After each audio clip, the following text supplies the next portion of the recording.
তোমার এত বছরের ক্যারিয়ারে 9-এর দশক, আমি এটা বারবার মেনশন করবো কারণ আমরাও এটা দেখে বড় হয়েছি, আমাদের কাছেও এটা একটা আলাদা মানে গোল্ডেন পিরিয়ড যদি বলা যায়। ঠিক আর ঠিক। সিনেমার গানের বাইরেও আমরা এই যে ব্যান্ড কালচার বা অ্যালবামস, হুম এই দুটো জিনিসের কিন্তু একটা গুরুত্ব ওই সময় একটা হুম হুম, ভালোভাবে ছিল। নিশ্চয়ই। আর তোমরা হয়তো সেইটাকে বলতে গেলে বহন করে নিয়ে হুম গেছো। হুম।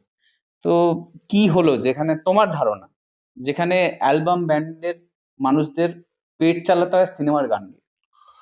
দুর্ভাগ্য, এটা খুবই দুর্ভাগ্য। তার কারণ হচ্ছে রেডিও স্টেশন যেগুলো সাপোর্ট করতো আমাদেরকে, বিশেষত রেডিওতে বাজানো গান বাজানো বন্ধ হয়ে যাওয়াতে আমাদের খুব অসুবিধা হয়েছে বলে আমার ধারণা।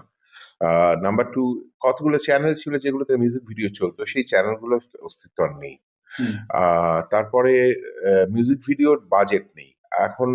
আগে কোম্পানিজ গুলো, আগে যেসব, ধরা যাক সারেগামা, ধরা হুম যাক সাগরিকা ছিল, ধরা যাক আশা অডিও, হুম। যারা পয়সা ঢালতো আর কি, যারা, আমি তো নয়তো গান বাজনা করতেই পারতাম না যদি আমাকে আমাকে যদি প্রমোট না করতো, আমাকে যদি সেই অডিও কোম্পানিগুলো পাশে না কোম্পানি থাকে। কোম্পানিগুলো না থাকতো, আমার তো পয়সা ছিল একসময় না গান বাজনা। এইচএমভি ছিল এক সময়।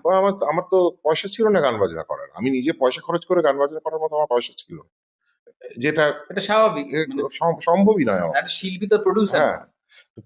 আমাদেরকে প্রডিউস না করলে আমরা কি করে করবো, হুম আমাদেরকে সেই প্রডিউসার তো আর নেই এখন। সুতরাং বাংলা আধুনিক গানের অবস্থা নিদারুণ হয়ে দাঁড়িয়েছে। এবং আরো একটা ব্যাপার হচ্ছে, ডিজিটাল মিডিয়াতে এখন সবাই এত গান করছেন, হুম এত গান হচ্ছে, যে সেই সমস্ত গানের ভিড়ে, হুম সব গান তো আর ভালো হচ্ছে না দুর্ভাগ্যবশত, সেই সমস্ত বাজে গানের ভিড়ে অনেক ভালো গান কিন্তু হারিয়ে